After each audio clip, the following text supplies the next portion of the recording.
Selamat siang Tribuners, Anda sedang menyaksikan live update Tribun News bersama saya Firda Ananda. Kami akan menyajikan informasi terkini dari berbagai daerah di Indonesia yang akan dilaporkan secara langsung oleh reporter kami di lapangan. Dan inilah live update selengkapnya. Kita ke berita pertama, Saudara. Gebiar vaksinasi COVID-19 Bandar Lampung menargetkan sebanyak 8.000 masyarakat setempat divaksin dalam sehari. Vaksin yang digunakan di waktu tersebut yakni adalah vaksin Pfizer. Pihak Pemkot Bandar Lampung menyediakan 20 tenda vaksinasi yang digunakan untuk memvaksin masyarakat rujukan dari 20 kecamatan yang ada di Bandar Lampung. Informasi lebih lengkapnya akan disampaikan oleh rekan jurnalis kami dari Tribun Lampung, ada Soma Ferrer yang saat ini sudah tersambung bersama kami. Halo Soma. Halo, selamat siang Firda. Soma, bisa Anda jelaskan seperti apa pantauan Anda di lapangan begitu terkait digelarnya gebiar vaksinasi kali ini? Iya, gebiar vaksinasi di Bandar Lampung tepatnya berlangsung kemarin, tanggal 8 Oktober. Berdasarkan pantauan kita, masyarakat yang datang cukup kondusif dengan aparat yang mengatur. Tidak banyak tahapan yang dilalui oleh masyarakat. Masyarakat hanya datang, duduk, dan menerima proses vaksinasi. Sementara untuk pendaftarannya dilakukan di masing-masing kelurahan tempat mereka berkediaman di hari-hari sebelumnya. Setelah vaksinasi selesai, masyarakat diarahkan untuk langsung pindah ke tempat. Seperti itu, Firda. Soma, dengan gebiar vaksinasi ini akan digelar hingga kapan? Berapa hari akan digelar begitu? Iya, target perharinya minimal yang dipatok oleh pemerintah setempat yakni sebanyak 8.000. Adapun dosis vaksin yang disediakan ada sebanyak 60.000. Secara teknis akan dilanjutkan pada hari ini, esok, dan lusa. Lama waktunya tergantung dari bagaimana stok vaksinasi itu sendiri.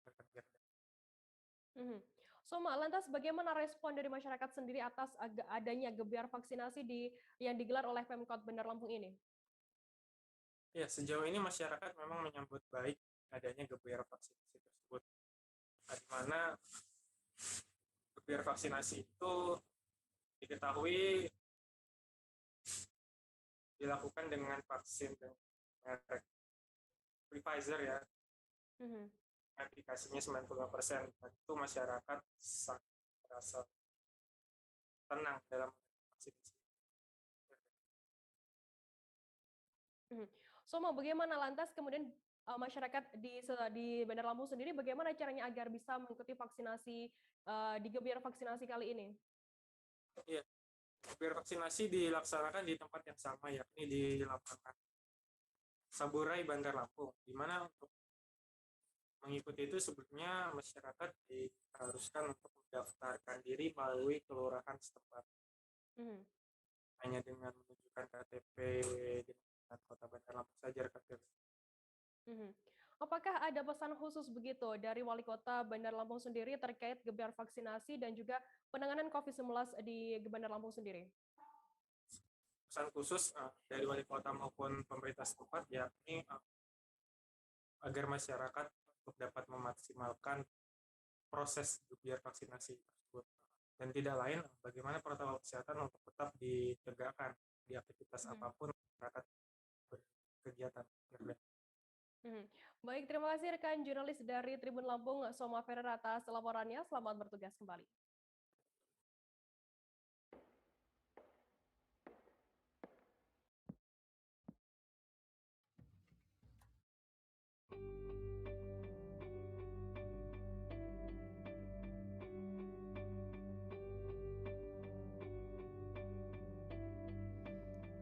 I see trees of green, red roses too.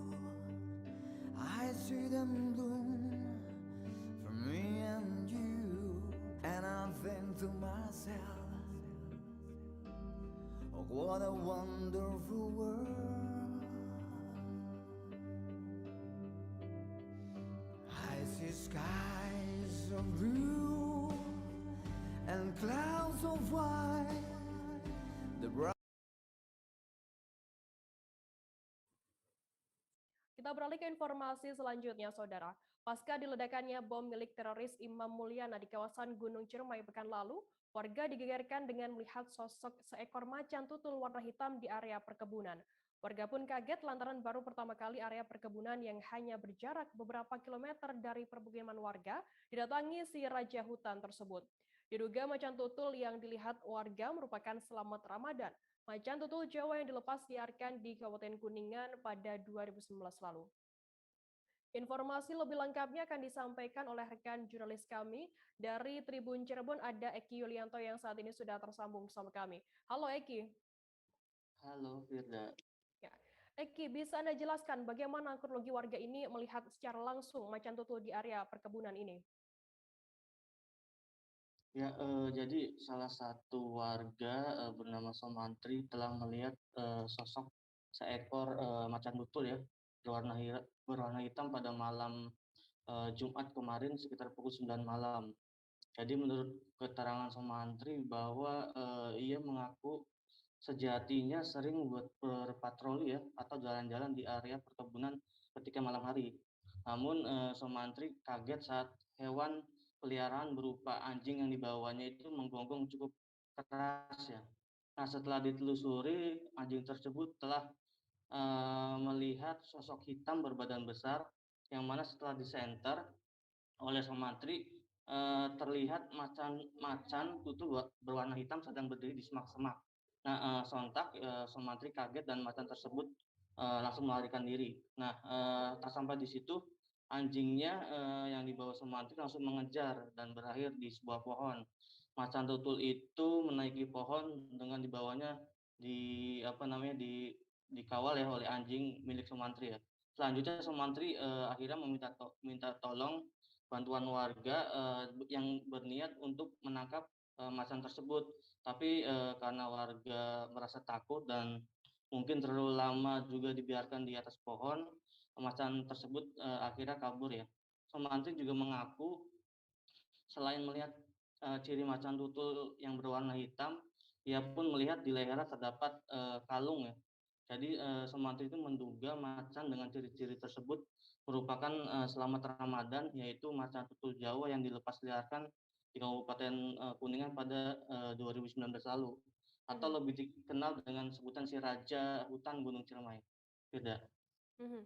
Lantas, apakah memang kemunculan macan tutul ini adalah buntut begitu dari ledakan bom milik teroris Imam Mulyana pada pekan lalu, Eki? Ya, menurut Somantri, warga yang melihat langsung macan tutul di area perkebunan tersebut bahwa ia menduga ini ada hubungannya ya dengan pasca ledakan bom milik teroris Imam Mulyana ya. Sebab saat itu ledakan bomnya cukup dahsyat yang mana terdengar hingga 10 kilometer ya jauhnya. Nah, selain itu hasil dari ledakan juga membuat titik di sekitar area ledakan mengalami longsor.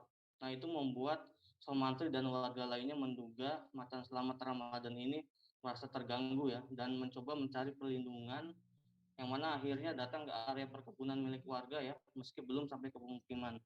Nah, sementara setelah saya mewawancarai petugas pengendali ekosistem hutan Balai Taman Nasional Gunung Ciremai bernama Robi Gumilang bahwa ia mengatakan bahwa hubungan munculnya macan selamat Ramadan dengan bom harus diteliti lebih lanjut. Pasalnya pihak TNGC tidak mengetahui keberadaan selamat Ramadan saat bom diledakkan. Nah, untuk saat ini pihak TNGC hanya menduga munculnya macan di area perkebunan dikarenakan macan sedang eksplorasi wilayah. Nah, mungkin kemungkinan lainnya macan sedang mencari air atau mencari pasangan. Beda. Eki, apa yang kemudian dilakukan oleh Balai Taman Nasional Gunung Ciremai sendiri pasca adanya laporan warga yang melihat macan tutul ini? Ya, menurut keterangan dari petugas pengendali ekosistem hutan Balai TNGC juga mengatakan bahwa pihaknya langsung menindaklanjuti ya ketika adanya laporan warga yang melihat sosok selamat Ramadan si Raja Gunung Ciremai tersebut. Nah, selain mencari jejak atau bekas kemunculan si selamat, pihak TNGC juga memasang kamera trap atau pengintai di sekitar area yang diduga telah didatangi selamat. Tujuan dipasangnya kamera pengintai juga untuk memonitoring kondisi selamat saat ini. Pasalnya pada bulan lalu hasil monitoring kondisi selamat masih dalam keadaan sehat atau baik ya. Robi juga mengatakan saat ini usia selamat menginjak 3 tahun. Pada tahun 2019 lalu Selamat datang ke Gunung Ciremai dengan cara dilepas liarkan. Sementara di tahun yang sama, Selamat didatangi dari Subang ya saat itu, yang mana saat itu Selamat membuat geger ya warga desa Sindangsari, Kecamatan Kasomalang. Nah, pihak TNGC hanya mengimbau kepada masyarakat sekitar, khususnya di lingkungan TNGC agar Oktober pada pagi hari tadi sekitar jam 6 pagi saya menerima informasi bahwa ada warga yang pada hari kemarin malam itu tanggal 7 Oktober berarti sekitar jam 9 malam dari warga desa Dusun Malarahayu, Desa Bantaragung, Kecamatan Sindangwangi itu menjumpai macan tutul berwarna hitam dan memiliki kalung yang diindikasi mungkin itu adalah Selamat Ramadan, yaitu macan kumbang yang pernah dulu kita introduksi di kawasan TNGC pada tahun 2019. Untuk menindaklanjuti laporan tersebut, kami tim dari Balai Taman Nasional Gunung Ciremai Seksi Wilayah 2 Majalengka melakukan penyusuran lokasi, pengumpulan keterangan dari masyarakat, dan pada saat ini kami berada di lokasi tempat macan tutul tersebut diindikasikan terlihat, dan untuk lebih memastikan keberadaan macan tutul tersebut kami memasang kamera trap atau kamera jebak untuk mendokumentasikan keberadaan macan tutul tersebut. Sampai saat ini sudah ada berapa macan Pak di Gunung Ciremai Pak? Untuk saat ini dari tahun 2013 sampai dengan tahun 2020 secara kamera trap itu kita baru ada 2 yang terdokumentasi. Tapi mungkin kalau secara laporan dari masyarakat dan petugas kisaran kita ada 2 sampai 4 ekor. Tapi yang baru terdokumentasi baru 2 ekor itu. Yang jantan dua-duanya, yang satu tutul kuning, yang satu tutul hitam. Yang Nama Somantri. Kang, bisa ceritain Kang penemuan macan kumbang di sini Kang? Sore itu mau ronda ke Sinape, tapi di tengah jalan nemu macan kumbang, macan hitam tuh. Posisinya tuh deket jalan tapi lari ke sini, sekitar sini. Sekitar jam 9-an lah. Malam Kang? Malam. Terus apa yang udah kekurangan Kang? Ya saya ikutin, cuman manjat pohon. Saya lapor ke warga, malah warganya nggak berani. Takut. Takut. Terus hilang gitu aja macannya? Enggak, saya tinggalin aja, sayanya yang takut sendirian gitu. Yang ketiga kalinya masih utuh, masih ada, masih di sini. Balik lagi masih Balik ada. lagi. Itu Akang baru pertama kali lihat apa gimana? Iya, pertama kali. Emang di sini sebelumnya sempat muncul nggak sih si macan? Kalau baru kali ini aja. Baru sih, baru pas ledakan aja. Ledakan apa tuh? Ya hari Yang penemuan itu. penemuan itu Berarti itu dampak dari ledakan bisa jadi ya? bisa jadi. Terganggu gitu. Terganggu ya habitatnya ya. Вы бы оказались в углу Уайлдера, что бы вы ему посоветовали? Говорю, он был там Майфренд, он просто Привет, меня зовут Вадим Тихомиров, я пишу для сайта matchtv.ru про бокс и ММА. Судя по всему, Тайсон Фьюри потряс не только Деонтея Уайлдера, но и весь мир тем, как убедительно он прошел Уайлдера и остался с поясом чемпиона WBC и статусом лучшего тяжеловеса мира. Чтобы это обсудить, я позвонил боксеру, который побеждал Фьюри в 2007 году на юниорском чемпионате Европы. Это Максим Бабанин, 27 ноября он проведет бой в профи, а пока мы говорим, как победить Фьюри, сможет ли это сделать Александр Усик и что не так с ногами Деонтея Уайлдера. И да, это видео для всех, кто так активно жаловался на то, что мы что-то снимаем про Александра Емельяненко, Артема Тарасова и Никиту Джигурду. Вот он, большой спорт больших людей. Текстовая версия на сайте Матч ТВ. Меня зовут Вадим Тихомиров, а партнер канала «Разрешите вас перебить» Пари Матч. По ссылке в первом комментарии фрибет в 1000 рублей. Во-первых, это еще такой молодежный был бокс, ну как юниорский бокс. Там играло, наверное, больше вот, наверное, характер, знаете, там сила воли, как не знаю, как бы перебороть надо было страх, наверное, вот так вот. Это такой, как юношеский больше бокс. Здесь, конечно, когда уже в мужиках, вот как я на него сейчас смотрю, он как бы так реально сильный боксер. А он вам тогда Да. запомнился чем-то? Все равно вот людей, боксеров выше 205 сантиметров, ну не так много и не так часто встречаешь. У него рост 206, он в принципе странно выглядит. Вы его тогда как-то выделяли вот из всех остальных соперников, с кем боксировали? Да, я его увидел, правда, не в первых боях. То есть мы боксировали 4 боя, я в финале только с ним отыгрался, получается, в 4-м бою. Я его увидел только в полуфинале, когда выиграл бой. Мне тренер говорит, посмотри следующий бой, типа твой соперник завтра. Вот он вышел с украинцем, дрался с парнем, и только я его в полуфинале посмотрел, думаю, ничего себе, думаю, вот это как бы рост. Для меня вот он вообще никак не поменялся, просто он набрал, наверное, больше массы, больше как бы такой стал чуть поздоровей, а так особо вот так смотришь на него, он вот реально вот как боксировал раньше, так вот такие, мне кажется, вот он движения даже делал сейчас вот в бою с Уайлдером. Вот так же он и делает. Я не боксер, но вот я и общался с Иваном Дычко, кто спарринговал с Фьюри. Ну и в принципе, я смотрю бокс, вот у Фьюри есть ощущение, что он при минимуме затрат приносит максимум ущерба сопернику. То есть он почти не устает, но он постоянно втыкает эти удары, постоянно бьет в такие в неприятные зоны на голове. Очень точно бьет, в принципе. Насколько это правда, с вашей точки зрения? Я, кстати, про это заметил. Вот сейчас в этом бою я смотрел, что он реально бьет в те места, вот по затылку, они такие очень неприятные.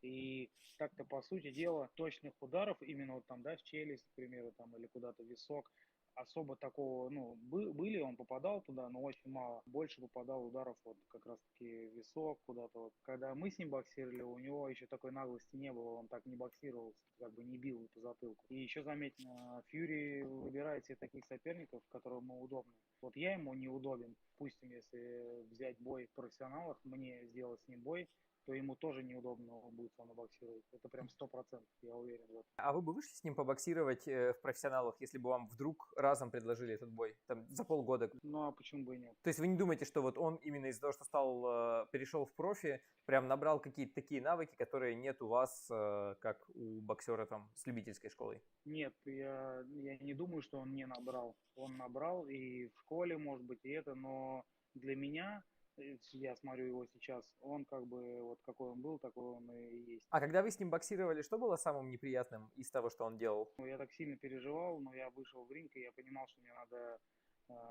как бы отдать все силы. Я просто шел вперед, так как это не смешно мне звучало, так немножко голову опустил и как бы бил его, короче, со всех рук. Так он встречал иногда, вот передний держал и правый снизу встречал, как бы такой, знаете, не длинный такой. Вот это как бы больше всего было неприятно. И на ногах.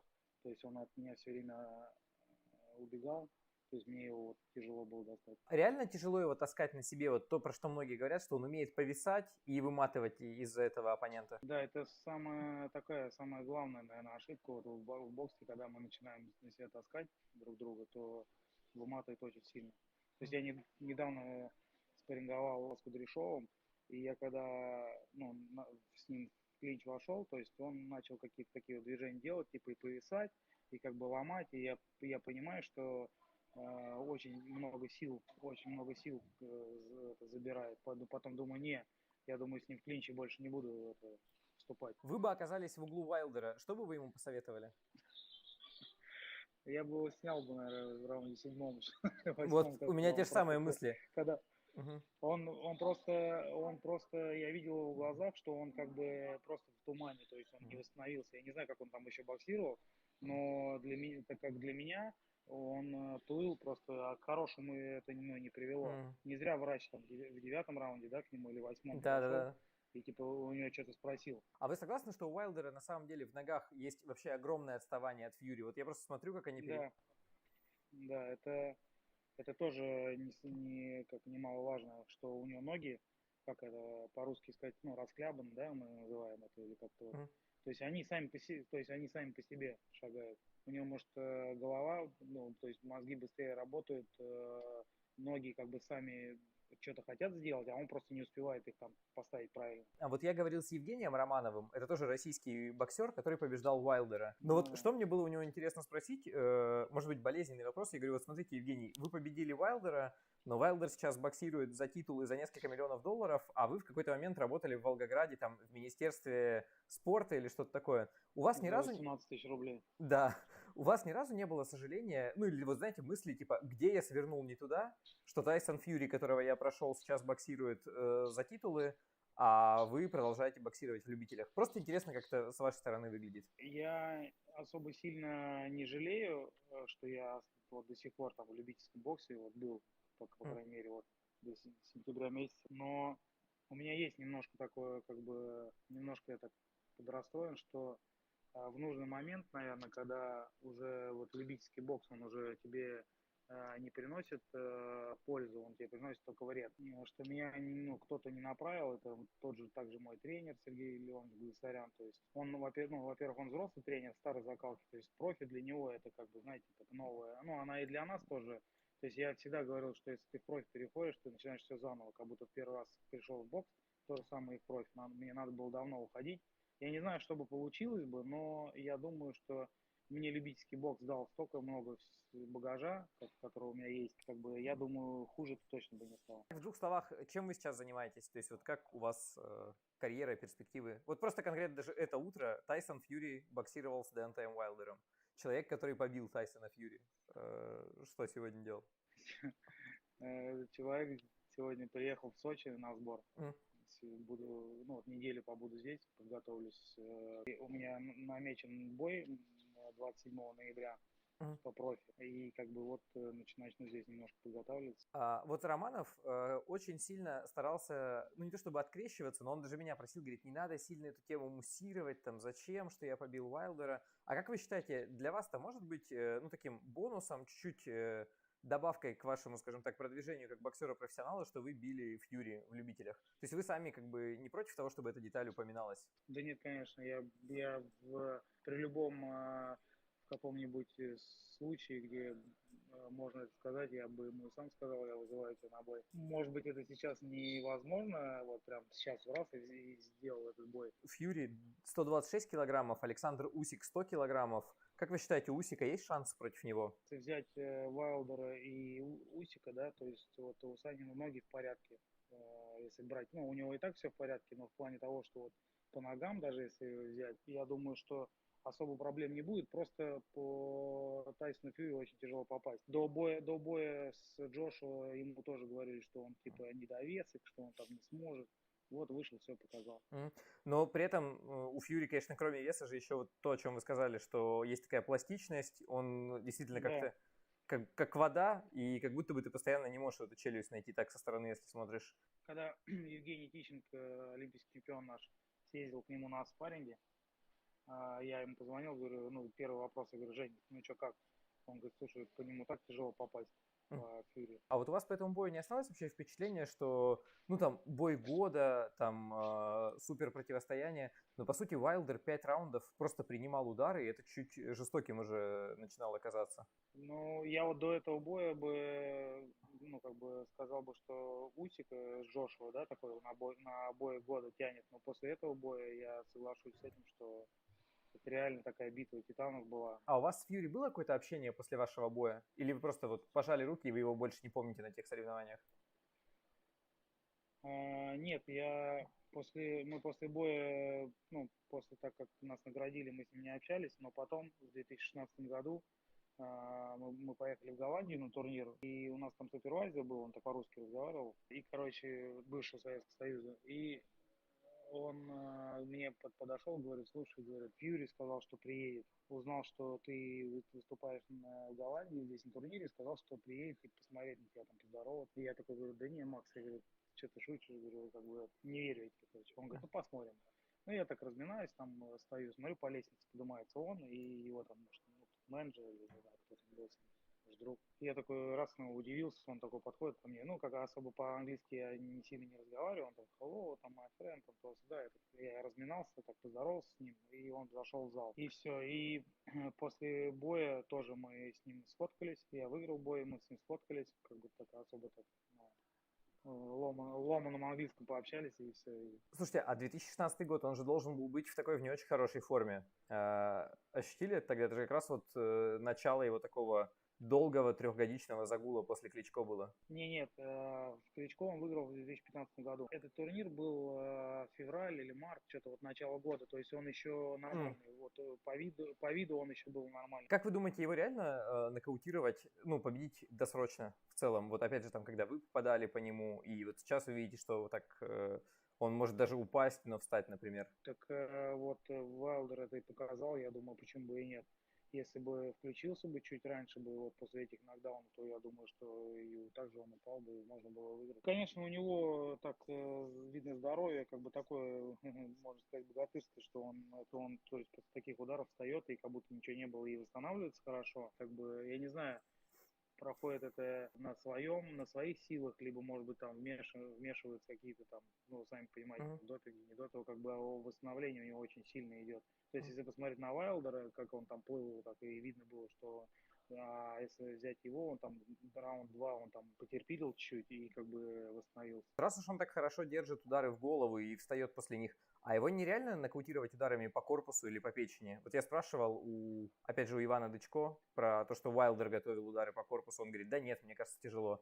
А вот вам как кажется? Я думаю, что это тяжело, но ударами по корпусу, я думаю, ему просто можно нанести быстрее урон, ну, как бы такой сильный, что он в дальнейших, может быть, раундах опустит руки, и ты его просто как бы можешь нокаутировать. По итогу, вам второй раз в профи было бы интересно встретиться с ним?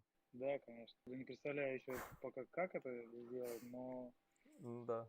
Почему бы и нет. Какой бы исход не был бы, я бы как бы с ним отбоксировал бы.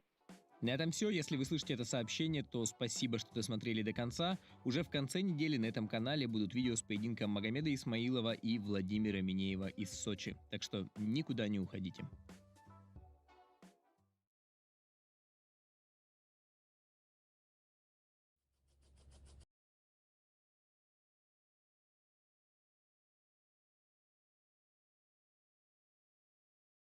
Kita beralih ke Sulawesi Barat, Saudara. Mobil minibus Xenia yang melintas di Jalan Trans Sulawesi di Lombona, Desa Tubo Tengah, Kecamatan Tubo Sendana, Kabupaten Majene dijatuhi longsoran batu pada Jumat 8 Oktober lalu.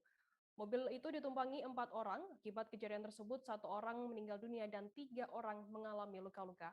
Informasi lebih lengkapnya akan disampaikan oleh rekan jurnalis kami dari Tribun Sulbar. Ada Misbah yang saat ini sudah tersambung bersama kami.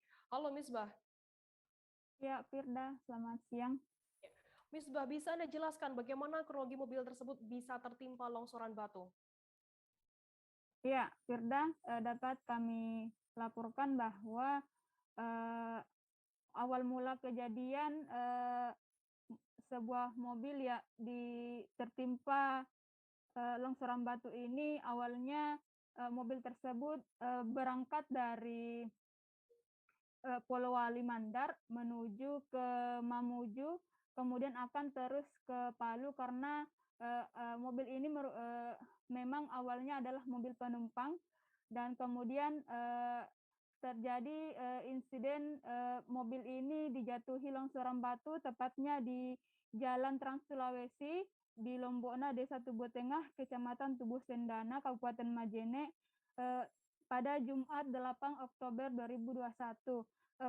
Kemudian mobil ini juga ditumpangi oleh 4 orang sehingga mengakibatkan penumpangnya 1 orang meninggal yaitu supir dan 3 orang lainnya mengalami luka-luka. Demikian Firda. Misbah, lantas bagaimana saat ini kondisi 3 korban begitu yang mengalami luka-luka? Ya, Firda, saat ini ketiga korban yang selamat dari insiden ini tengah dipulangkan di kediamannya yang berada di Sidrap dan juga berada di Desa Miring, Kabupaten Polowali Mandar. Kemudian berdasarkan keterangan dari Kepala Puskesmas Sendana Kabupaten Majene yang di mana keempat korban ini juga sempat dilarikan di puskesmas ini bahwa Kepala Puskesmas mengatakan ketiga korban ini sempat mengalami trauma atas kejadian ini. Begitu Firda. Bagaimana kemudian imbauan dari pemerintah setempat atas adanya kejadian longsoran batu ini? Iya, imbauan dari pemerintah, terutama dari kepolisian setempat, menurut Kapolsek Sendana, Ibtu Suryanto, di wilayah ini memang sedang dilakukan pengerjaan tebing di sepanjang titik di jalan Kecamatan Tubo Sendana, Kabupaten Majene, di mana tebing ini sementara dalam pengerjaan untuk diturap untuk menghindari longsor dari tebing, sehingga di daerah ini memang rawan longsor, apalagi di musim hujan, apalagi bebatuan dari tebing juga masih berjatuhan, bebatuan kecil dan bebatuan besar, sehingga Kapolsek Sendana ini menghimbau agar pengendara yang melintas mematuhi arahan dari pekerja maupun aparat setempat. Dan saat ini juga kepolisian sudah melakukan buka tutup jalan, memberlakukan sistem buka tutup jalan untuk mengurai kemacetan karena adanya pengerjaan di jalan ini. Begitu, Firda. Baik, terima kasih rekan jurnalis dari Tribun Sulbar Misbah atas laporannya. Selamat bertugas kembali. Tribuners, kita akan jeda sejenak. Kami masih akan menyajikan informasi menarik untuk Anda selesai ini. Tetap di live update. Oke, apa kabar Bang Ariski di sini untuk strateginya? Kalau saya sendiri di Jumit 37 ini yang semalam baru mulai, saya udah sebenarnya aku nggak ngerasa itu penangkapan atau penggerebegan atau apapun itu, karena gitu posisinya aku kriteria. Jadi kita mengenal disebut dengan stroke yang tidak berdarah dengan stroke yang berdarah. Stroke yang tidak berdarah itu biasanya ditandai dengan adanya penyumbatan. Kalau itu terjadi di sini mungkin pikirnya tidak ke situ kali ya, tapi kalau di Korea atau di Kamboja itu ada beberapa paper yang saya itu mas ya dulunya tukang koran. Oh gitu ya, tukang koran ya, saya baca itu Pak. Tuh kan pernah baca kan ya. Jadi kalau saya jadi pangdam itu udah bersyukur banget si anak ini dijadikan sebagai tersangka begitu ya. Kalau ini kita bicara yang di luar kasus Bongombo ya, dengan nama hujan shower, di mana terdapat batas jelas antara daerah hujan dan tidak hujan yang biasanya terjadi pada fase awal mature stage atau tahap berbahaya itu Kang. Jadi mulai artinya terjadinya perlembekan. Nah itu untuk penetrasi akan sulit. Gitu ya. Dok saya ini menurut saya memang tidak mudah, bukan urusan tanah diambil. Kalau misalnya Amerika Serikat sekarang. Rasulullah mengatakan dalam sebuah hadis bahwa berpuasa di 6 hari Syawal itu. Oke, apa kabar Bang Ariski di sini untuk strateginya? Kalau saya sendiri di Jumit 37 ini yang semalam baru mulai, saya udah sebenarnya aku nggak ngerasa itu penangkapan atau penggerebegan atau apapun itu, karena gitu posisinya aku kriteria. Jadi kita mengenal disebut dengan stroke yang tidak berdarah dengan stroke yang berdarah. Stroke yang tidak berdarah itu biasanya ditandai dengan adanya penyumbatan. Kalau itu terjadi di sini mungkin pikirnya tidak ke situ kali ya, tapi kalau di Korea atau di Kamboja itu ada beberapa paper yang saya itu mas ya dulunya tukang koran. Oh gitu ya, tukang koran ya, saya baca itu Pak. Tuh kan pernah baca kan ya. Jadi kalau saya jadi pangdam itu udah bersyukur banget si anak ini dijadikan sebagai tersangka begitu ya. Kalau ini kita bicara yang di luar kasus Bongombo ya, dengan nama hujan shower, di mana terdapat batas jelas antara daerah hujan dan tidak hujan yang biasanya terjadi pada fase awal mature stage. Terima kasih Anda masih bersama kami di Live Update. Kita beralih ke informasi selanjutnya, Saudara. Pendapatan daerah Kabupaten Jember, Jawa Timur pada perubahan APBD tahun 2021 diproyeksikan mengalami penurunan sebesar 34,39 miliar rupiah dibandingkan APBD awal tahun 2021. Hal ini disampaikan oleh Wakil Bupati Jember, MB Firyaun Barlaman ketika membacakan pidato pengantar Nota Keuangan Perubahan Anggaran Pendapatan Belanja Daerah Kabupaten Jember tahun 2021 pada Jumat 8 Oktober 2021. Informasi lebih lengkapnya akan disampaikan oleh rekan jurnalis kami dari surya.co.id, ada Sri Wahyuni, yang saat ini sudah tersambung sama kami. Halo Sri. Ya, halo Firda, selamat siang dan juga Tribuners. Sri, bisa Anda jelaskan berapa penurunan pendapatan daerah kali ini? Ya, Firda dan juga Tribuners, memang di rancangan perubahan APBD tahun 2021 ini untuk di Kabupaten Jember ada penurunan sebesar 34,39 miliar ya. Jadi memang ini dibandingkan di awal pembahasan APBD itu ada penurunan sebesar itu. Jika di awal itu pendapatan daerah itu sebesar 3,70 triliun, ini akhirnya karena turun sebesar 34,39 miliar menjadi 3,67 triliun.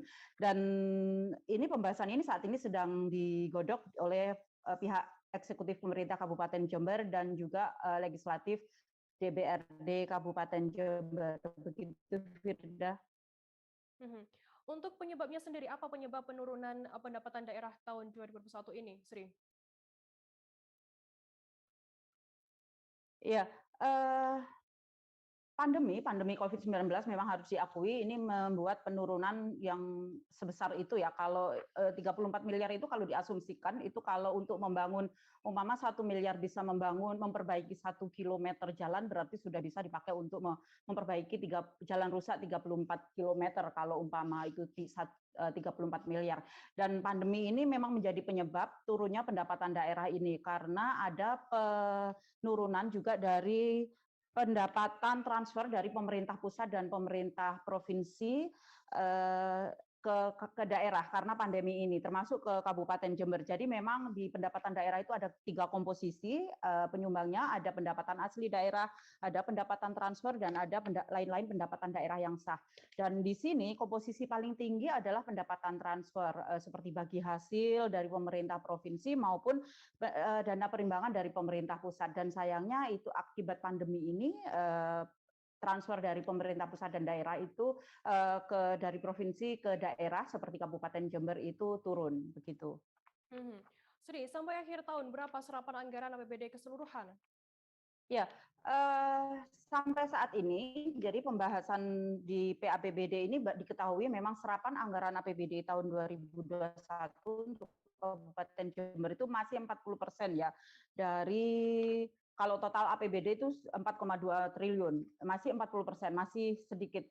Ini sudah mengingat sudah hampir akhir tahun, dan pemerintah Kabupaten Jember ini menargetkan sampai akhir tahun nanti serapan anggaran dari total anggaran 4,2 triliun itu bisa terserap di angka 80, realistis di angka 80%, meskipun mengharapkan bisa sampai di angka 90%, dan itu akhirnya membuat pemerintah daerah itu melalui organisasi perangkat daerah itu menggenjot untuk penyerapan anggaran ini, seperti dipakai untuk belanja modal maupun belanja sejumlah alokasi proyek yang sudah dialokasikan dari awal, dan juga fokus tetap di refocusing anggaran, seperti juga untuk dana hibah dan juga penanganan pandemi COVID-19 di akhir tahun sampai Desember 2021.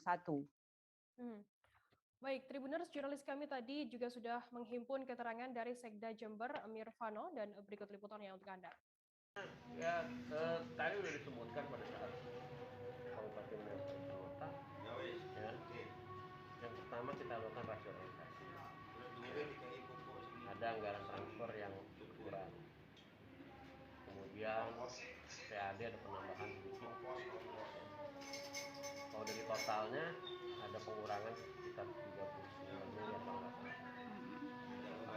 0,09% dari total APBD awal. Pandemi ini memang berdampak terhadap pengurangan itu ya, Pak Ber? Iyalah, iya jelas. Jadi untuk penanganan pandemi, kalau dulu ada di BTT, sekarang kita alihkan ke setiap OPD. Jadi di BPBD, Dinas Kesehatan, ada di Snaker, ya. Kita juga belum tahu kebijakan lebih lanjut terkait dengan penanganan pekerja migran Indonesia. Ya, karena pintunya kan dari, kalau dulu tuh pintunya Juanda itu masih dimasukkan sebagai penerimaan PMI, tapi sekarang kan ditutup. Jadi pintunya ada di Soekarno-Hatta. Sehingga ini kita udah hampir 1 bulan tidak lagi menerima PMI. Ya. Pemerintah Tanah Tidung menggelar acara tradisi suku Tidung, yakni acara tolak bala di Desa Tideng Pale, Kecamatan Sesaya pada Rabu 6 Oktober lalu. Kegiatan tersebut dihadiri dan dibuka langsung oleh Wakil Bupati Tanah Tidung, Hendrik. Acara tolak bala ini dilaksanakan pada bulan Safar, yakni bulan kedua pada kalender Hijriah. Di acara tersebut, Hendrik mengajak masyarakat Tanah Tidung untuk melakukan doa tolak bala dengan harapan dapat terhindar dari segala bahaya. Informasi lebih lengkapnya akan disampaikan oleh rekan jurnalis kami dari Tribun Kaltara, ada Risnawati yang saat ini sudah tersambung bersama kami. Halo Risna. Halo Firda. Ya. Risna, mungkin bisa Anda jelaskan sedikit tentang tradisi tolak bala budaya suku Tidung di bulan Syafar ini seperti apa pelaksanaannya? Ya, untuk tradisi tolak bala saya jelaskan sedikit tentang tolak bala ini. Tradisi tolak bala merupakan tradisi dari generasi ke generasi suku Tidung setiap bulan Safar atau bulan kedua dalam kalender Hijriah, Firda. Kemudian juga menurut tradisi suku Tidung, tolak bala ini dilaksanakan pada Rabu awal bulan Syafar dan Rabu akhir bulan Syafar. Kemudian juga orang dulu percaya bahwa bulan Syafar merupakan bulan yang panas, Firda, atau bulan yang penuh petaka, sehingga dilakukan doa tolak bala setiap bulan Syafar agar manusia terhindar dari mara bahaya, seperti itu, Firda.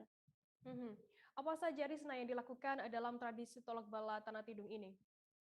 Untuk pelaksanaan dari tradisi kemarin dilakukan dengan sederhana, Firda, namun tidak melunturkan dari filosofi daripada tradisi tolak bala tersebut. Kemudian juga kemarin masyarakat suku Tidung di Kabupaten Tanah Tidung melakukan ritual betimbang, yang mana setiap anak yang lahir di bulan Safar harus ditimbang. Agar beratnya seimbang, Firda, maka diisi dengan sayuran, kayu, dan sebagainya. Jika beratnya sudah seimbang, barulah anak tersebut diangkat dari ayunan, seperti itu. Kemudian juga kepercayaan orang dulu, kenapa anak yang lahir di bulan Safar harus ditimbang, hal itu untuk menghindarkan si anak dari mara bahaya, seperti itu, Firda. Kemudian juga ada tradisi bemandi namanya. Ritual ini juga dipercaya untuk menghilangkan hal-hal buruk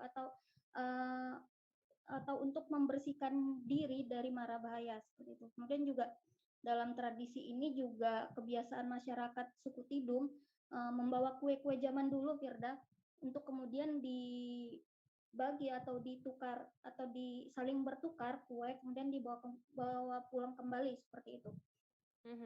Risna, bagaimana rencana dari Pemkab Tanah Tidung sendiri soal pelaksanaan tradisi tolak bala ke depannya? Ya, untuk rencana dari Pemkab Tanah Tidung sendiri, rencananya untuk tradisi ini akan dimasukkan dalam program Dinas Pendidikan dan Kebudayaan Tanah Tidung, khususnya di bidang kebudayaan. Kemudian juga ada rencana untuk tahun yang akan datang akan dilaksanakan festival tolak bala, yang mana akan diselenggarakan seperti lomba-lomba kue zaman dulu dan sebagainya, seperti itu, Firda. Baik, terima kasih rekan jurnalis dari Tribun Kaltara, Risnawati, atas laporannya. Selamat bertugas kembali. Kita beralih ke informasi selanjutnya, Saudara. Pemerintah Kabupaten Ogan Komering Ilir menggelar apel pergeseran pasukan pengamanan pemilihan kepala desa atau Pilkades serentak di 156 desa pada Jumat 8 Oktober siang kemarin. Kegiatan yang dipusatkan di halaman Pemda Ogan Komering Ilir ini diikuti oleh pasukan pengamanan yang terdiri dari personel Brimopolda Sumsel, Satpol PP Linmas, Polres Oki, dan juga anggota Kodim 0402 Oki. Informasi lebih lengkapnya akan disampaikan oleh rekan jurnalis kami dari Tribun Sumsel, ada Winando Da Vinci, yang saat ini sudah tersambung sama kami. Halo Winando. Ya, halo, selamat siang Firda. Winando, bisa Anda jelaskan ada berapa banyak personel yang dilibatkan dan disebar ke beberapa daerah ini?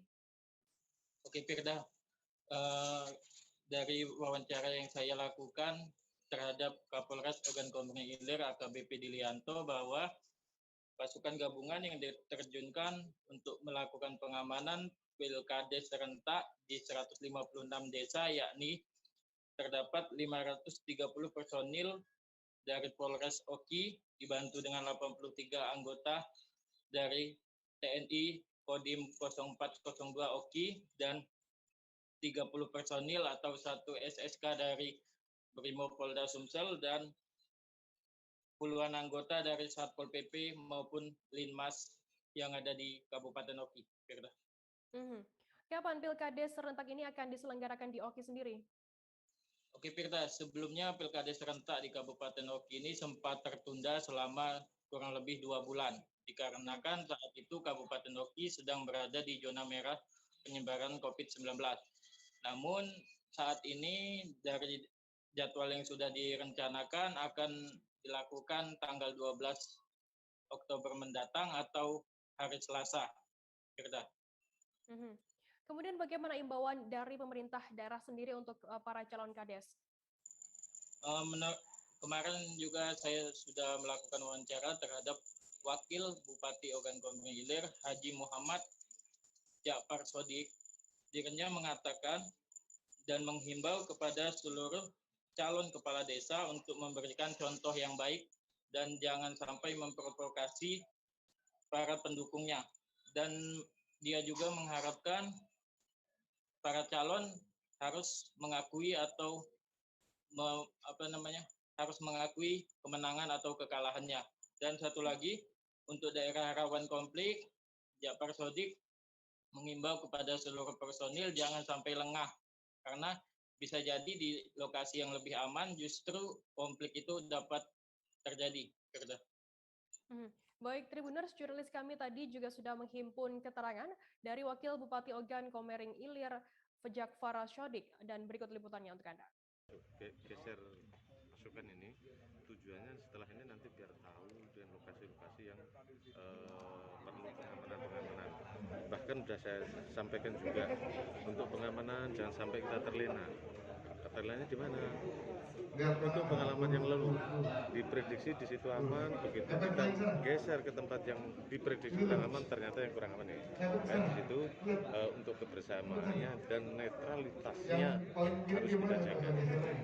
Pak, untuk daerah rawan desa rawan konflik sudah diketahui Pak? Gimana? Rawan konflik. Desa rawan konflik. Oh, rawan konflik itu sebenarnya kalau rawan sih enggak sih biasa dengan adanya pilkades ini. Cuma bedanya nih kalau pilkades ini karena kebanyakan calonnya dari situ, pemilihnya dari situ, otomatis di situ akan timbul gesekan-gesekan. Tapi insya Allah masyarakat ini udah sering kali mengadakan demokrasi ini insya Allah aman, apalagi di pick up dari beberapa anggota, bahkan turunnya Pak Kapolres minta bantuan dari Brimob.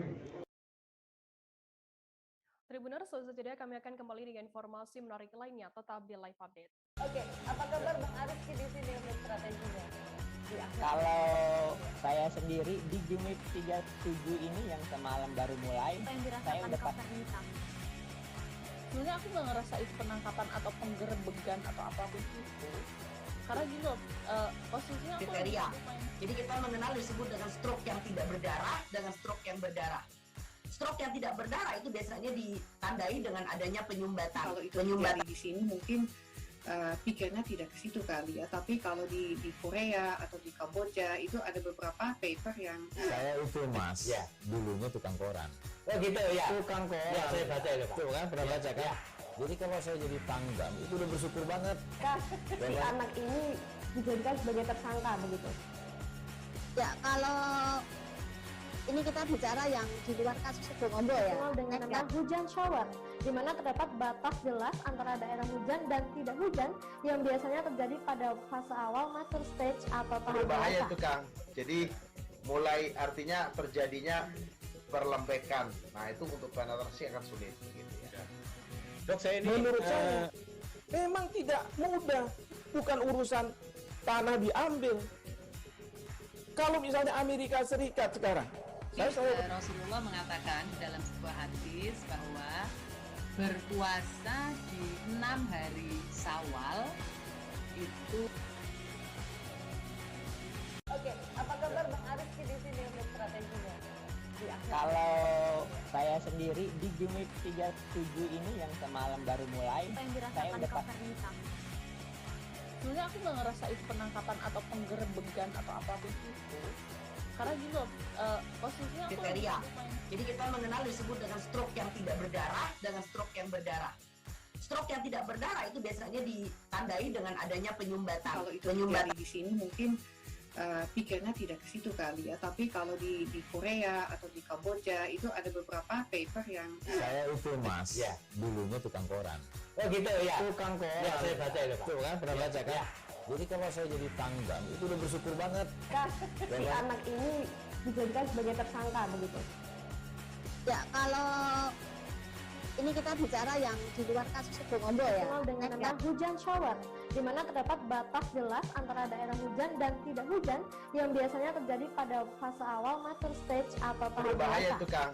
Jadi mulai artinya terjadinya perlembekan. Nah itu untuk penetrasi akan sulit. Gitu ya. Dok, saya ini Menurut saya memang tidak mudah, bukan urusan tanah diambil. Kalau misalnya Amerika Serikat sekarang, Rasulullah mengatakan dalam sebuah hadis bahwa berpuasa di 6 hari Syawal itu. Oke, apa kabar Bang Ariski di sini untuk strateginya? Kalau saya sendiri di Jumit 37 ini yang semalam baru mulai, saya udah pasti. Sebenarnya aku nggak ngerasa itu penangkapan atau penggerebegan atau apapun itu. Karena gini loh, posisinya aku kriteria. Jadi kita mengenal disebut dengan stroke yang tidak berdarah dengan stroke yang berdarah. Stroke yang tidak berdarah itu biasanya ditandai dengan adanya penyumbatan. Kalau itu terjadi di sini mungkin pikirnya tidak ke situ kali ya, tapi kalau di Korea atau di Kamboja itu ada beberapa paper yang Saya itu mas, dulunya tukang koran. Oh gitu ya. Tukang koran. Ya, saya baca itu Pak. Tuh kan pernah baca kan? Jadi kalau saya jadi tanggang itu udah bersyukur banget. Si anak ini dijadikan sebagai tersangka begitu. Ya, kalau ini kita bicara yang di luar kasus Bongombo ya. Dikenal dengan nama hujan shower, di mana terdapat batas jelas antara daerah hujan dan tidak hujan yang biasanya terjadi pada fase awal mature stage atau tahap Berbahaya dewasa. itu Kang. Jadi mulai artinya terjadinya perlembekan. Nah itu untuk penetrasi akan sulit. Gitu ya. Dok, saya ini menurut saya memang tidak mudah, bukan urusan tanah diambil. Kalau misalnya Amerika Serikat sekarang, Rasulullah mengatakan dalam sebuah hadis bahwa berpuasa di 6 hari Syawal itu. Oke, apa kabar Bang? Terima kasih Anda masih bersama kami di Live Update. Kita beralih ke informasi selanjutnya, Saudara. Satreskrim Polres Mamasa, Sulawesi Barat tengah menangani kasus kriminal yang melibatkan saudara kandung, yakni pelaku berinisial JP 45 tahun dan YB 34 tahun, warga desa Masupu, Kecamatan Tabak. Pelaku dan korban merupakan saudara kandung yang bertikai karena batas lahan. Kasat Reskrim Polres Mamasa Ibtu Dedi Yulianto mengatakan pertikaian tersebut terjadi bermula saat pelaku baru saja kembali dari kebunnya pada Rabu 6 Oktober lalu. Informasi lebih lengkapnya akan disampaikan oleh rekan jurnalis kami dari Tribun Sulbar. Ada Samuel yang saat ini sudah tersambung bersama kami. Halo Samuel. Iya, halo. Selamat siang. Samuel, bisa Anda jelaskan bagaimana kronologi pembacokan yang melibatkan saudara kandung ini? Iya, betul Firda bahwa pada Rabu 6 Oktober kemarin, Satuan Reserse Kriminal Polres Mamasa itu mengamankan salah seorang warga di Desa Masupu, Kecamatan Tabang, Kabupaten Mamasa, lantaran diduga kuat telah menganiaya adik kandungnya menggunakan parang. Nah, peristiwa bermula ketika kakak kandungnya, yakni JP 45 tahun ini, berada di lokasi, di lahannya maksud saya, namun karena dia melihat lahan ini tengah di dalam penguasaan adik kandungnya, sehingga ia memutuskan untuk kembali ke rumah dan membawa sejergen minuman keras untuk ia minum bersama adiknya. Nah, pada saat sedang minum, kakak ini terjadi percekcokan antara kakak dan adik ini, sehingga sang kakak melakukan penganiayaan terhadap adik kandungnya. Nah, sehingga adik kandungnya mengalami luka bacotan sebanyak kurang lebih 10 luka di bagian tangan dan kepala. Demikian, Firda. Samuel, bagaimana saat ini kondisi korban sendiri pasca dibacok oleh kakaknya? Ya, betul bahwa saat ini korban masih sedang menjalani perawatan di Pusat Kesehatan Masyarakat Kecamatan Tabang. Itu hingga saat ini belum dapat dikonfirmasi bagaimana hasil visum yang dilakukan oleh tim medis di Puskesmas Kecamatan Tabang. Namun untuk korban sendiri sudah dilakukan penahanan oleh Satuan Reserse Kriminal Polres Mamasa sejak ditangkap pada 3 hari lalu. Demikian. Samuel, bagaimana kemudian tindak lanjut dari pihak kepolisian sendiri atas adanya kejadian pembacokan yang melibatkan saudara kandung ini? Iya, betul bahwa saat ini pihak penyidik masih memeriksa sejumlah saksi untuk dimintai keterangan terkait kejadian ini, dan berdasarkan hasil wawancara kami tadi bahwa saat ini pihak kepolisian masih menunggu hasil visum dari Puskesmas Tabang untuk kemudian dijadikan sebagai alat-alat bukti untuk proses penanganan kasus ini. Begitu, Firda. Baik, terima kasih rekan jurnalis Samuel dari Tribun Sulber atas laporannya. Selamat bertugas kembali. Kita beralih ke informasi selanjutnya, Saudara.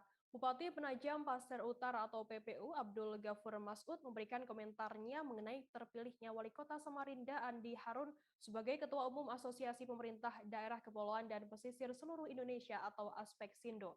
Bupati yang kerap disapa AGM itu mengucapkan selamat dan harapannya kepada Andi Harun dalam kepemimpinannya sebagai Ketua Umum Aspeksindo menggantikan dirinya tersebut. Informasi lebih lengkapnya akan disampaikan oleh rekan jurnalis kami dari Tribun Kaltim, ada Hanifan Ma'ruf yang saat ini sudah tersambung bersama kami. Halo Hanifan. Iya, Firda. Ya, Hanifan, bisa Anda jelaskan bagaimana terpilihnya Wali Kota Samarinda Andi Harun ini sebagai Ketua Aspeksindo? Ya, Wali Kota Samarinda Andi Harun terpilih menjadi Ketua Umum Asosiasi Pemerintah.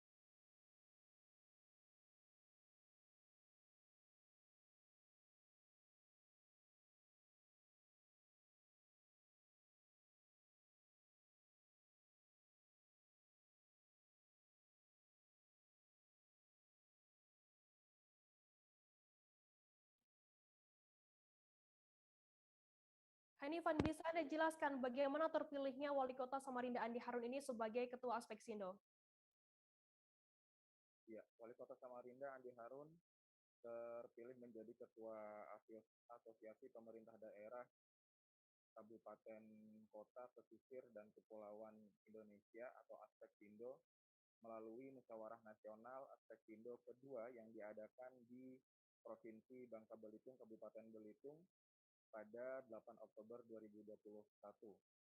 Andi Harun sendiri terpilih secara aklamasi dan akan menjadi Ketua Umum Dewan Pimpinan Pusat Aspeksindo untuk periode 2021 hingga 2025, menggantikan Ketua Aspeksindo sebelumnya, yaitu adalah Abdul Ghafur Masud dari Bupati Penajam Pasir Utara. Hanifan, bagaimana kemudian tanggapan Wali Kota Andi Harun sendiri setelah terpilihnya menjadi Ketua Aspeksindo?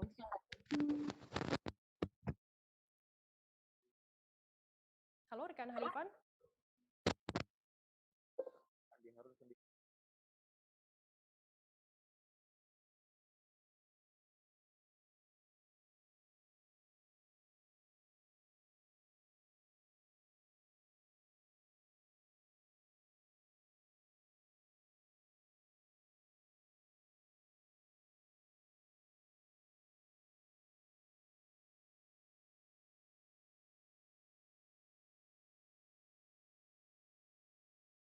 Hanifan, kemudian bagaimana tanggapan dari Wali Kota Andi Harun sendiri selesai terpilih menjadi Ketua Aspeksindo?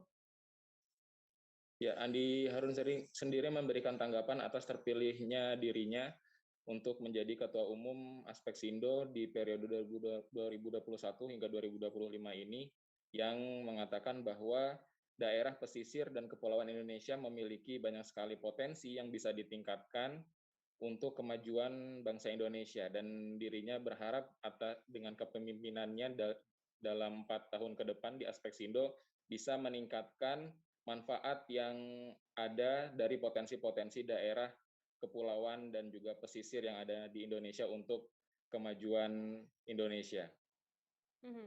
Lantas Hanifan, apa yang menjadi masukan-masukan kepada Andi Harun sendiri dalam kepemimpinannya sebagai Ketua Aspeksindo ke depan? Ya, salah satu masukan datang dari Ketua Umum Aspeksindo sebelumnya, yaitu Bupati PPU Abdul Ghafur Mas'ud, yang memberi masukan kepada Ketua baru Aspeksindo, yaitu Wali Kota Samarinda, untuk semakin bisa memanfaatkan potensi-potensi daerah pesisir dan kepulauan. Selain itu juga bisa memberikan masukan kepada pemerintah pusat untuk bisa memberdayakan daerah-daerah luar Indonesia, terutama daerah-daerah pesisir, agar bisa semakin memberi kontribusi kepada kemajuan Republik Indonesia ini. Begitu, Firda.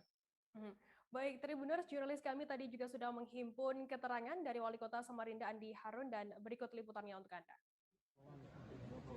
Ya, seperti tadi yang saya jelaskan, pertama saya ingin apresiasi cara yang dipilih oleh Aspeksindo malam ini melakukan pemilihan sangat kekeluargaan, dan ini bisa menjadi tradisi dan Aspeksindo bisa meninggalkan presiden yang sangat baik bagi kelanjutan Munas berikutnya. Yang kedua, program prioritas kita tentu memberikan dukungan, melakukan mobilisasi, dan meyakinkan publik terhadap rancangan undang-undang kepulauan yang tengah diperjuangkan oleh DPD, diinisiasi oleh DPD, sehingga bisa menjadi undang-undang. Betapa pentingnya kita menyadari bahwa bangsa ini punya anugerah, punya kekayaan luar biasa di sektor kelautan dan pesisir. Di samping itu, kita juga harus memikirkan program-program bersifat jangka pendek, menengah, dan panjang. Salah satu hal yang mungkin belum terungkap dalam perspektif climate change, perlu diingat bahwa secara sosio-ekonomi, penduduk kita itu kurang lebih 25%, sekitar 120 jutaan tinggal di daerah pesisir dan kelautan. Cuaca buruk mengakibatkan beberapa kapal sulit bersandar di dermaga Pelabuhan Bakauheni, Lampung. Cuaca buruk melanda berupa ombak besar dan juga angin kencang. Beberapa kapal yang sulit bersandar, yakni satu di antaranya adalah KMP Trimas Kanaya. Kapal ini sempat berputar 3 kali untuk bisa bersandar di dermaga. Butuh waktu sekitar 1 jam lebih hingga akhirnya bisa bersandar. Informasi lebih lengkapnya akan disampaikan oleh rekan jurnalis kami dari Tribun Lampung. Ada Dominius Desmantri yang saat ini sudah tersambung bersama kami. Halo, Domi. Halo, rekan Firda. Ya.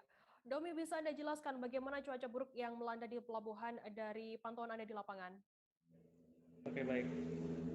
Beberapa hari ini, bahkan sudah sempat seminggu, cuaca ekstrim melanda di Lampung, khususnya di Pelabuhan Bakauheni. Cuaca ekstrim tersebut ombak besar dan juga angin kencang. Dan menurut pantauan saya kemarin di Pelabuhan Bakauheni, beberapa kapal sulit untuk bersandar di dermaga karena ombak besar dan juga angin kencang yang membuat mereka susah untuk menepi.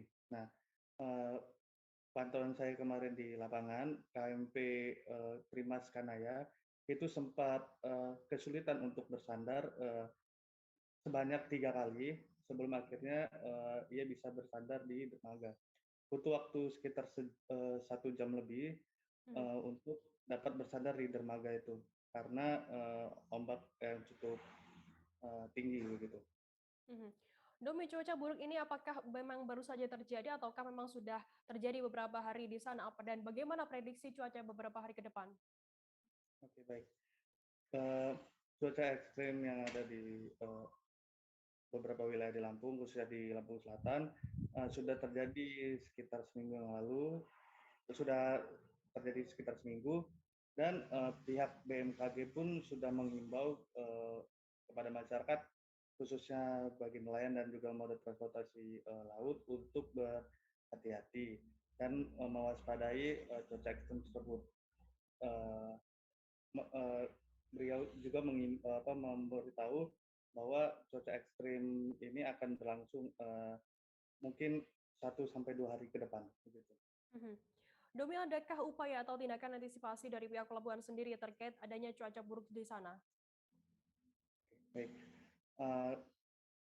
dari pihak Bakauheni sendiri, mereka mengimbau kepada masyarakat untuk lebih berhati-hati saat berpergian menggunakan moda transportasi laut, dan juga mereka telah mengimbau dan juga memberikan pengarahan gitu kepada nelayan-nelayan yang berada di sekitarnya juga untuk lebih mewaspadai cuaca ekstrim ini.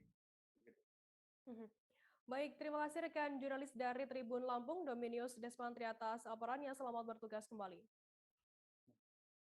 Tribuners, kita akan jeda sejenak, tetap di live update. Oke, apa kabar Bang Ariski di sini untuk strateginya? Kalau saya sendiri di Jumit 37 ini yang semalam baru mulai, saya udah pas. Sebenarnya aku nggak ngerasa itu penangkapan atau penggerebegan atau apapun itu. Karena gini loh, posisinya aku kriteria. Jadi kita mengenal disebut dengan stroke yang tidak berdarah dengan stroke yang berdarah. Stroke yang tidak berdarah itu biasanya ditandai dengan adanya penyumbatan. Kalau itu terjadi di sini mungkin pikirnya tidak ke situ kali ya, tapi kalau di Korea atau di Kamboja itu ada beberapa paper yang saya itu mas, ya, dulunya tukang koran. Oh gitu ya. Tukang koran. Ya, saya baca itu Pak. Tuh kan pernah baca kan? Jadi kalau saya jadi pangdam itu udah bersyukur banget. Si anak ini dijadikan sebagai tersangka begitu. Ya, kalau ini kita bicara yang di luar kasus Sebongombo ya. Dengan nama hujan shower, di mana terdapat batas jelas antara daerah hujan dan tidak hujan yang biasanya terjadi pada fase awal mature stage atau tahap berbahaya dewasa. itu Kang. Jadi mulai artinya terjadinya perlembekan. Nah itu untuk penetrasi akan sulit. Gitu ya. Dok, saya ini menurut saya memang tidak mudah, bukan urusan tanah diambil.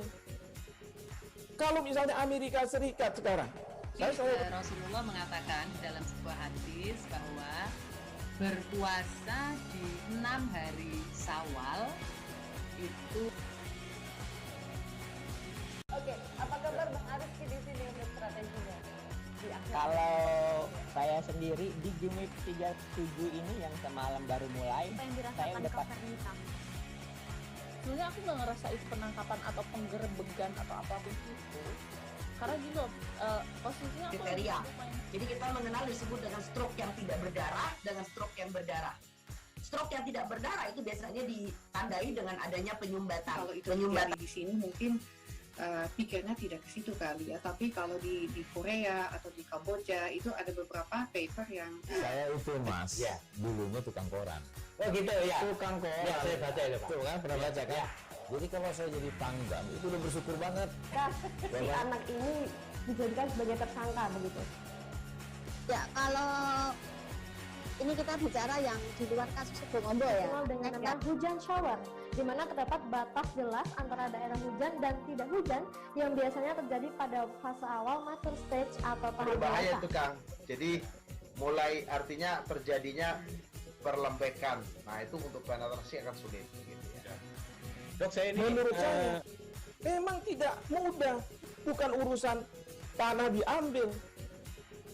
Kalau misalnya Amerika Serikat sekarang, Rasulullah mengatakan dalam sebuah hadis bahwa berpuasa di 6 hari Syawal itu.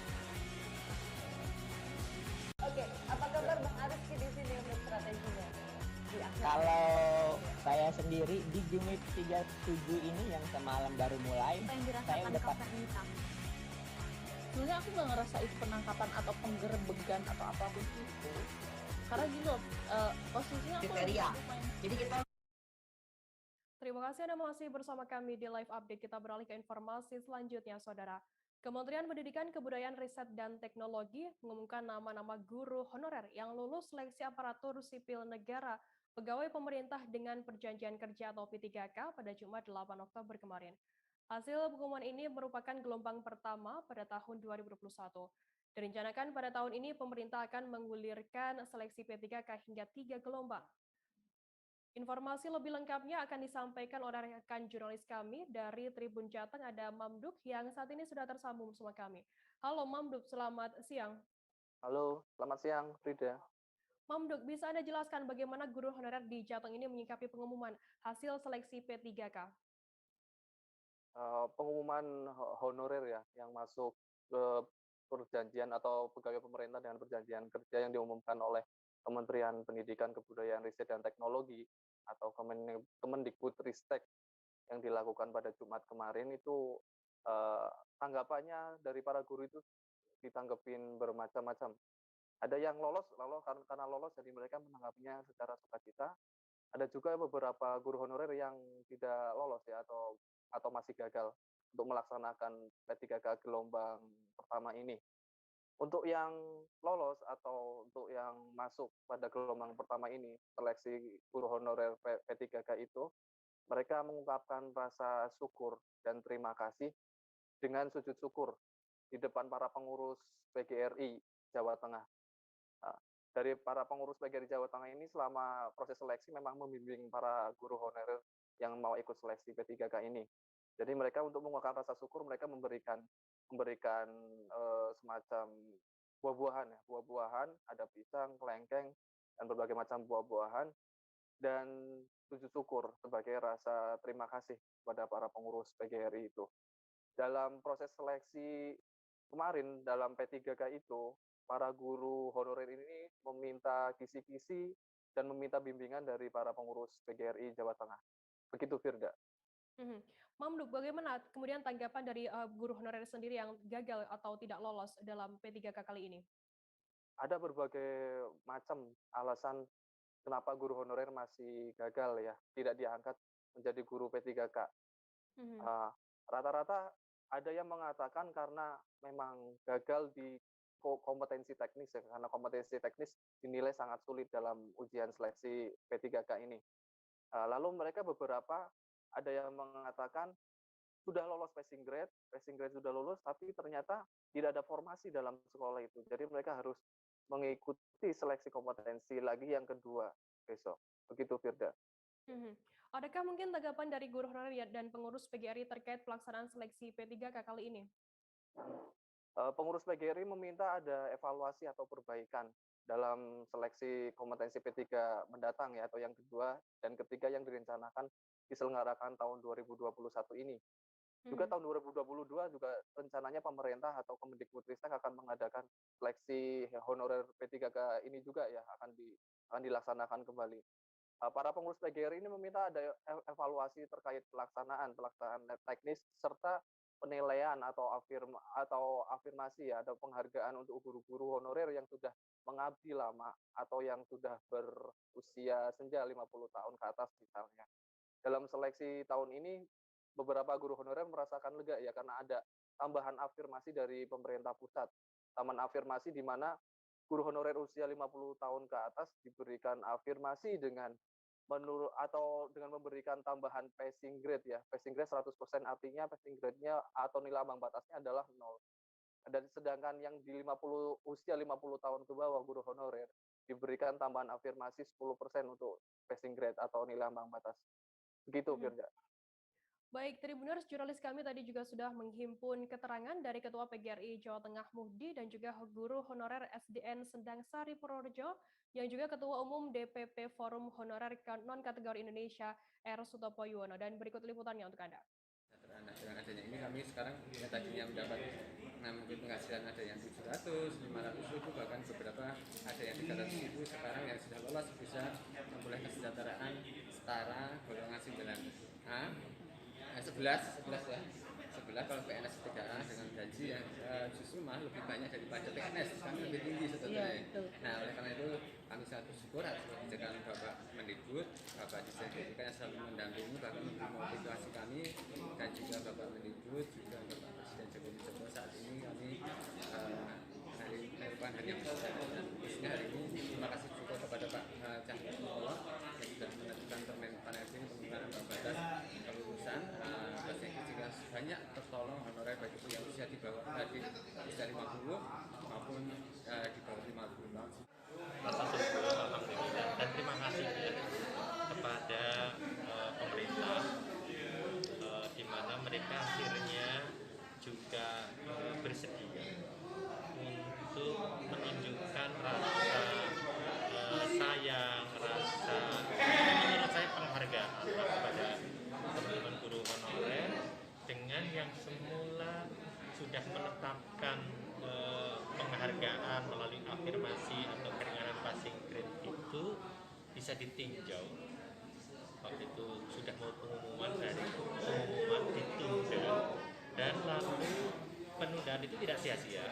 Keluarlah kebijakan yang memberikan sebut saja kalau bahasa saya kemudahan mengenolkan ya passing grade untuk usia di atas 50 tahun dan menambah atau mengurangi passing grade 10% itu yang akhirnya menaikkan dari sekitar 90.000 menjadi 150.000.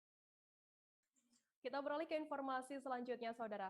Limbah masker medis yang jumlahnya setiap hari meningkat membuat kumpulan mahasiswa Teknik Lingkungan dan Teknik Sipil Unmas Denpasar mengolahnya menjadi salah satu bahan bangunan yakni beton. Kegiatan pengolahan limbah masker yang dijadikan bahan campuran beton ini dinamakan COVID Concrete atau disingkat dengan Concrete 19. Informasi lebih lengkapnya akan disampaikan oleh rekan jurnalis kami dari Tribun Bali. Ada Wahyuni Sari yang saat ini sudah tersambung bersama kami. Halo Sari. Ya, halo Firda. Sari, bisa Anda jelaskan apa alasan mahasiswa ini mencampurkan limbah masker medis untuk campuran beton begitu? Ya, baik. Jadi ketika tadi saya mengunjungi laboratorium tempat pembuatan beton tersebut, saya bertemu dengan Ima Dewa Wijaya selaku Ketua Tim Peneliti COVID Concrete yang menceritakan bagaimana mulainya tercetus ide pencampuran serat masker untuk sebagai bahan campuran adonan untuk beton. Nah, awalnya pihaknya melihat ada peningkatan sampah masker selama pandemi ini, terutama masker medis yang dihasilkan dari kegiatan domestik atau rumah tangga.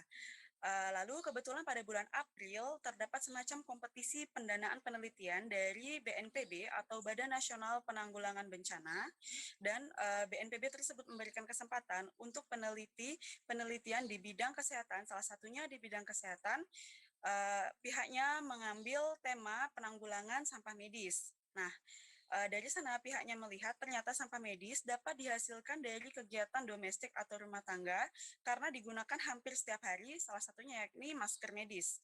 Setelah melihat banyaknya sampah medis yang dihasilkan oleh rumah tangga, ia dan kumpulan mahasiswa teknik tersebut melakukan survei penggunaan masker medis.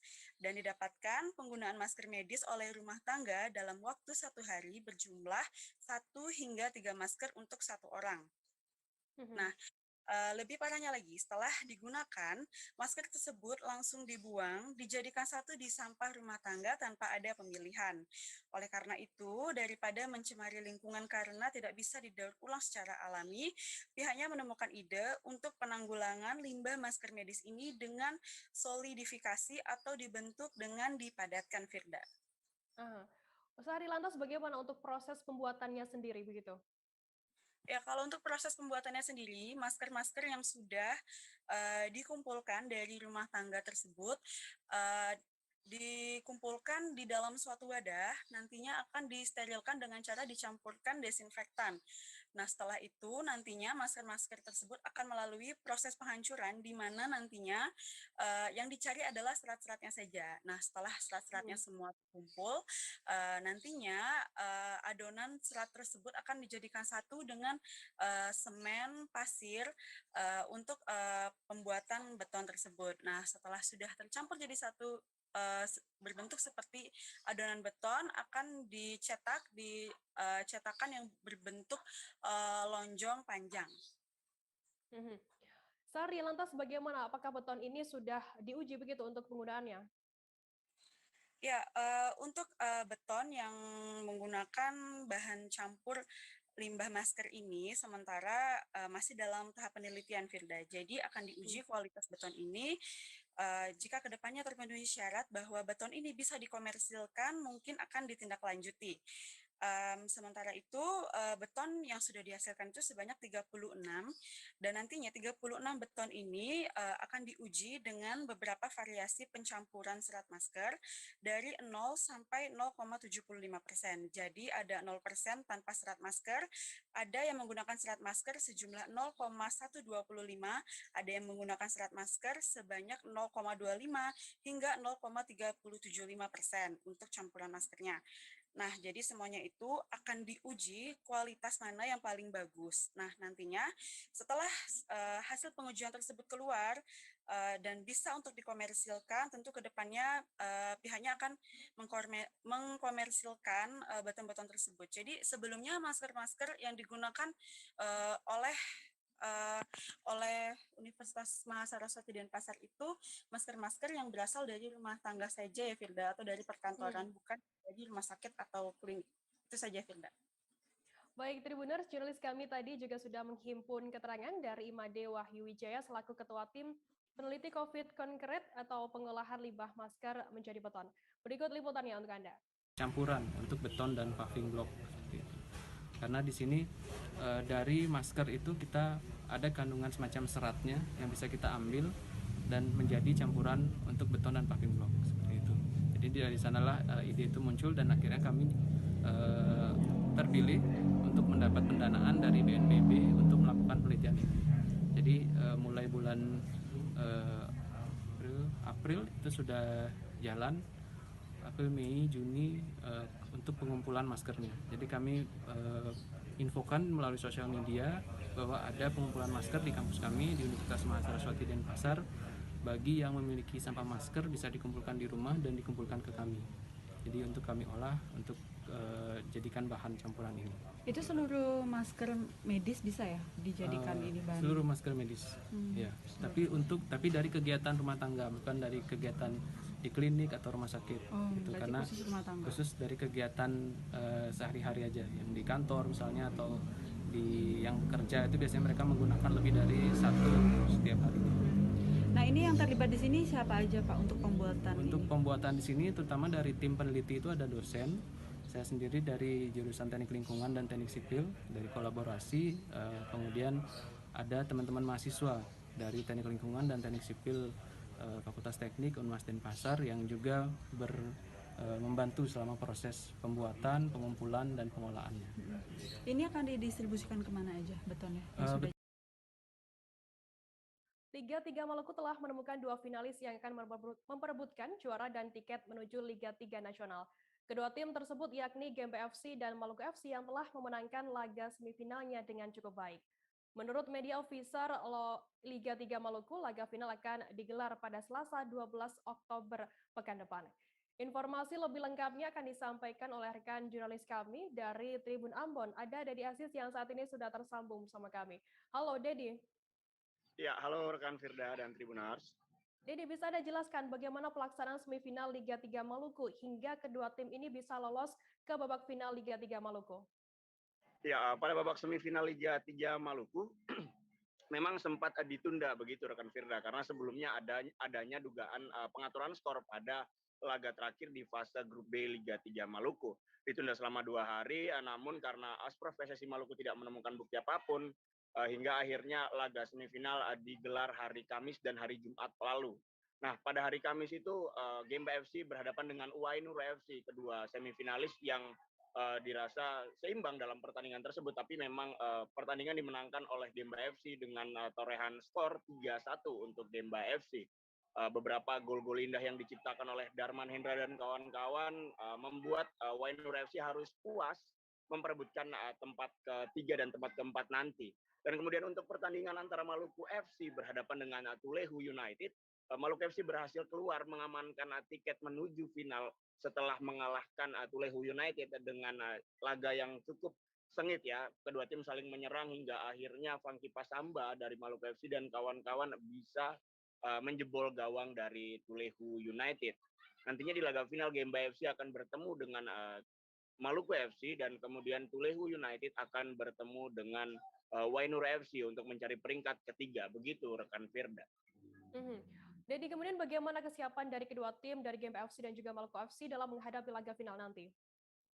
Ya, terima kasih. Dari hasil wawancara yang saya himpun, saya mencoba mewawancarai pelatih dari Maluku FC, Lutfi Lestaluhu. Dia mengatakan bahwa memang mereka akan mempersiapkan tim sebaik mungkin karena kita tahu bahwa Maluku FC sudah melakukan persiapan sejak pertama tim dilaunchingkan pada Januari lalu. Dan kemudian untuk Gemba FC sendiri, mereka berangkat dari tim yang didanai oleh salah satu desa kecil di Kabupaten Seram bagian barat, Desa Waimital. Mereka juga, pemerintah desa juga turut serta membantu dalam mempersiapkan tim seperti asupan nutrisi, makanan, maupun waktu-waktu untuk mereka berlatih. Seperti itu, Firda. Jadi kemudian bagaimana prediksi jalannya pertandingan final Liga 3 Maluku nanti? Ya, kalau kita lihat dari kedalaman kedua tim kurang lebih memiliki struktur tim yang sama. Maluku FC juga memiliki Fangki Pasamba, mantan pemain PSIS Semarang. Kemudian juga Gemba FC juga memiliki mantan pemain-pemain dari PPLP Maluku atau Pusat Pelatihan Pelajar dari Maluku. Dan kedua tim akan mencoba bermain menyerang karena kemenangan yang diperoleh nanti dari laga final nanti akan membawa salah satu tim dari Maluku untuk mewakili Maluku ke ajang Liga 3 putaran nasional. Seperti itu, Firda. Baik, terima kasih rekan jurnalis dari Tribun Ambon, Dede Aziz atas laporannya. Sehat selalu, selamat bertugas kembali. Terima kasih. Selesai jeda, Tribuners, kami akan kembali dengan informasi menarik lainnya, tetap di Live Update. Oke, apa kabar Bang Ariski di sini untuk strateginya? Kalau saya sendiri di Jumip 37 ini yang semalam baru mulai, saya udah sebenarnya aku nggak ngerasa itu penangkapan atau penggerebegan atau apapun itu. Karena gini loh, posisinya aku kriteria. Jadi kita mengenal disebut dengan stroke yang tidak berdarah dengan stroke yang berdarah. Stroke yang tidak berdarah itu biasanya ditandai dengan adanya penyumbatan. Kalau itu terjadi di sini mungkin pikirnya tidak ke situ kali ya. Tapi kalau di Korea atau di Kamboja itu ada beberapa paper yang saya itu Mas, ya, dulunya tukang koran. Oh gitu ya. Tukang koran. Ya, saya baca itu Pak. Tuh kan pernah baca kan? Ya. Jadi kalau saya jadi pangdam itu udah bersyukur banget. Si anak ini dijadikan sebagai tersangka begitu. Ya, kalau ini kita bicara yang di luar kasus Bung Ombo ya. Dengan nama hujan shower, di mana terdapat batas jelas antara daerah hujan dan tidak hujan yang biasanya terjadi pada fase awal master stage atau tahap berbahaya itu Kang. Jadi mulai artinya terjadinya perlembekan. Nah itu untuk penetrasi akan sulit. Gitu ya. Dok, saya ini menurut saya memang tidak mudah, bukan urusan tanah diambil. Kalau misalnya Amerika Serikat sekarang, Rasulullah mengatakan dalam sebuah hadis bahwa berpuasa di 6 hari Syawal itu. Oke, apa kabar Bang Ariski di sini untuk strateginya? Kalau saya sendiri di Jumip 37 ini yang semalam baru mulai, saya udah sebenarnya aku nggak ngerasa itu penangkapan atau penggerebegan atau apapun itu. Karena gini loh, posisinya aku kriteria. Jadi kita mengenal disebut dengan stroke yang tidak berdarah dengan stroke yang berdarah. Stroke yang tidak berdarah itu biasanya ditandai dengan adanya penyumbatan. Kalau itu terjadi di sini mungkin pikirnya tidak ke situ kali ya. Tapi kalau di Korea atau di Kamboja itu ada beberapa paper yang saya itu Mas, ya, dulunya tukang koran. Oh gitu ya. Tukang koran. Ya, saya baca itu Pak. Tuh kan pernah baca kan? Ya. Jadi kalau saya jadi pangdam itu udah bersyukur banget. Si anak ini dijadikan sebagai tersangka begitu. Ya, kalau ini kita bicara yang di luar kasus Bung Ombo ya. Dengan nama hujan shower, di mana terdapat batas jelas antara daerah hujan dan orang tuh tanya. Terima kasih Anda masih bersama kami di Live Update. Kita beralih ke informasi selanjutnya, Saudara. Tim penyidik Kejaksaan Negeri Aceh Besar telah menetapkan 3 orang sebagai tersangka atas dugaan kasus korupsi pembangunan JT Kuala Krueng Long, Aceh Besar pada tahun 2019. Adapun ketiga tersangka yakni berinisial MZ 55 tahun sebagai KPA merangkap PPK, TH 39 tahun sebagai PPTK, dan YR 41 tahun sebagai kontraktor pelaksana atau direktur PT Bina Yusta Al Zuhri. Informasi lebih lengkapnya akan disampaikan oleh rekan jurnalis kami dari Serambi News Indonesia, ada Asnawi Lui, yang saat ini sudah tersambung bersama kami. Halo Asnawi. Halo Firda. Ya. Asnawi, bisa Anda jelaskan bagaimana untuk peran ketiga tersangka ini dalam kasus korupsi tersebut? Ya, dapat kita laporkan bahwa pada hari Jumat kemarin telah ditetapkan 3 tersangka dalam kasus pembangunan JT Kuala Krung, Long Puding, Aceh Besar tahun 2019 dengan anggaran 13,3 miliar. Nah, dari 13,3 miliar ini terjadi kerugian negara berdasarkan hasil laporan perhitungan kerugian negara yang dikeluarkan oleh BPKP perwakilan Aceh sebesar 2,3 miliar. Nah, hari ini dapat saya laporkan ketiga tersangka yang terlibat adalah MZ yang bertugas sebagai KPA dan pejabat pembuat komitmen, yang saat ini juga tersangka MZ ini Firda adalah kepala dinas Perkim, ya lagi dipromosi menjadi kepala dinas Perkim, dan yang terlibat lainnya sebagai pejabat pembuat teknis kegiatan adalah TH dan kontraktor dari atau direktur dari PT Bima Usta Al Zuhri bernama YR 41 tahun. Asnawi, apakah nantinya juga akan ada tersangka lainnya dalam kasus korupsi ini? Untuk saat ini tersangka lain belum ada, tetapi ini akan kemungkinan ya akan dilihat dengan perkembangan fakta-fakta nanti di persidangan. Namun untuk saat ini Kejari Aceh Besar telah menetapkan tersangka untuk tahap awal ini, Firda. Untuk total kerugian yang ditimbulkan akibat adanya korupsi ini, ada total berapa kerugiannya? Kerugian negara sekitar 2,3 miliar dari total anggaran 13,3 miliar. Dan ini adalah temuan dari tim intelijen Kejaksaan Negeri Aceh Besar yang mereka lakukan penyelidikan pada tahun 2021, Firda. Baik, terima kasih rekan jurnalis dari Serambi News Indonesia, Asnawi Lui, atas laporannya. Selamat bertugas kembali. Baik, sama-sama, Firda. Kita beralih ke informasi selanjutnya, Saudara. Yole Montolalu, utusan bagian sumber daya alam atau SDA Setda Kota Bitung, dan YVT Rondonu, utusan Satuan Polisi Pamung Praja Kota Bitung, keluar sebagai putra dan putri Bitung pada tahun 2021 kali ini.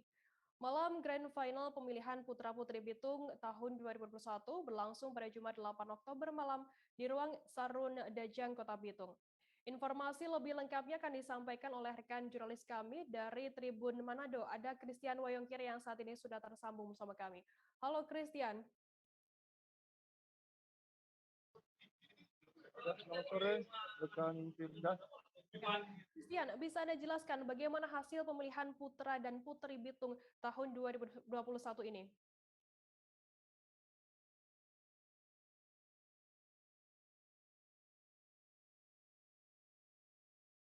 Halo rekan Christian.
Christian, bagaimana hasil pemilihan putra dan putri di Bitung, Putra Putri Bitung tahun 2021 kali ini?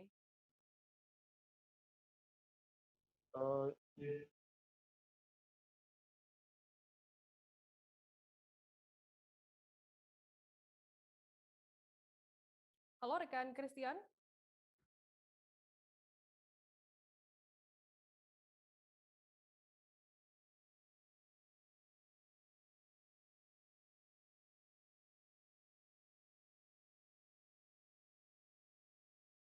Pelaksanaan pemilihan putra-putri Bitung tahun 2021 bagaimana Bu? DP hasil seperti apa? Hasilnya sudah berjalan dengan baik dan pada malam hari ini di saat grand final telah terpilih 3 pasang putra-putri Bitung, di mana putra yang meraih putra Bitung adalah Yoel Montolalu, wakil 1 Deva Pumus, dan wakil 2 Jonathan Boyo. Dan untuk putri, Christian, bagaimana untuk hasil pemilihan putra dan putri Bitung tahun 2021 kali ini? Jadi hasil pemilihan putra dan putri Bitung keluar sebagai pemenang putra adalah putra Yoel, utusan dari bagian sumber daya alam, dan putri If, utusan dari Satuan Polisi Pamung Praja, di mana pada malam grand final pemilihan putra dan putri Bitung tahun 2021 berlangsung Jumat kemarin malam di ruang SH Sarundayang kantor Wali Kota Bitung, rekan Firda. Christian, apa saja pertanyaan pamungkas kepada 3 besar finalis putra dan putri Bitung ini? Kepada 3 besar finalis putri, mendapat pertanyaan pamungkas dari juri kehormatan Bapak Wali Kota Bitung Insinyur Morris Mantiri MM, di mana dia menanyakan tentang seberapa penting dan bermanfaatnya vaksinasi yang dilakukan oleh pemerintah saat ini. Karena menurut Morris Mantiri, Wali Kota Bitung, pertimbangan pemberlakuan pembatasan kegiatan masyarakat akan dilihat dari jumlah masyarakat yang tervaksin atau yang belum tervaksin. Setelah sebelumnya penilaiannya dari ketersediaan tempat tidur yang ada di rumah sakit maupun angka kasus COVID-19. Kemudian pertanyaan pamungkas kepada 3 besar putri Bitung disampaikan oleh juri kehormatan Wakil Wali Kota Bitung Bapak Hengki Honandar, di mana Wakil Wali Kota Bitung menanyakan terkait dengan literasi digital, di mana Kota Bitung ini sedang melaksanakan atau menggenjot visinya, yaitu menjadikan Bitung sebagai kota digital. Rekan Firda. Kemudian bagaimana untuk tanggapan dari panitia dan pemerintah terhadap gelaran putra dan putri Bitung tahun ini? Menurut Ketua Panitia Pelaksana, pemilihan putra dan putri Bitung kali ini berlangsung terbatas, di mana sejumlah kegiatan seperti malam talent show dan babak grand final, malam grand final itu diselenggarakan secara virtual atau dipancarkan melalui laman media sosial milik pemerintah Kota Bitung, dan yang hadir dalam lokasi pelaksanaan malam grand final hanya terbatas, hanya beberapa orang saja, rekan Firda. Baik, Tribuners, jurnalis kami tadi juga sudah menghimpun keterangan dari Erlina MA Tinangon, Ketua Panitia Pelaksana Pemilihan Putra dan Putri Bitung tahun 2021. Dan berikut liputannya untuk Anda. Pelaksanaan pemilihan putra-putri Bitung tahun 2021 bagaimana Bu? DP hasil seperti apa? Hasilnya sudah berjalan dengan baik dan pada malam hari ini di saat grand final telah terpilih 3 pasang putra-putri Bitung, di mana putra yang meraih putra Bitung adalah Yoel Montolalu, wakil 1 Deva Pumus, dan wakil 2 Jonathan Boyo. Dan untuk putri Bitung tahun 2021 adalah Yvette Rononuwo, wakil 1 Mutiara Ganato, dan untuk wakil 2 Resi Warta. Dan DP tahapan sendiri berapa peserta dan untuk peserta awalnya sekitar 54 peserta. Setelah melalui tahapan tahap seleksi sampai pada dipilih 13 pasang. Jadi jumlah 26 orang. Dan semua itu pada malam hari ini acara dimulai pada tanggal 4 Oktober, mulai dengan penerimaan materi, selanjutnya ada interview, photoshoot, dan pada malam hari ini adalah puncak dari kegiatan pemilihan Putra Putri Bitung tahun 2021 dan diharapkan kegiatan itu bisa bertugas bisa menjadi kota pariwisata di Kota Bitung. Tribuners, informasi tadi sekaligus menutup perjumpaan kita dalam live update kali ini. Jangan lupa Tribuners saksikan terus live update di seluruh kanal YouTube dan Facebook Tribun Network. Masih di tengah pandemi, Tribuners, kami terus mengingatkan Anda untuk selalu menerapkan protokol kesehatan dimanapun Anda berada. Saya, Fidanana, wakili kru yang bertugas, pamit undur diri. Terima kasih dan sampai jumpa. Jangan lupa like, subscribe, dan share ya!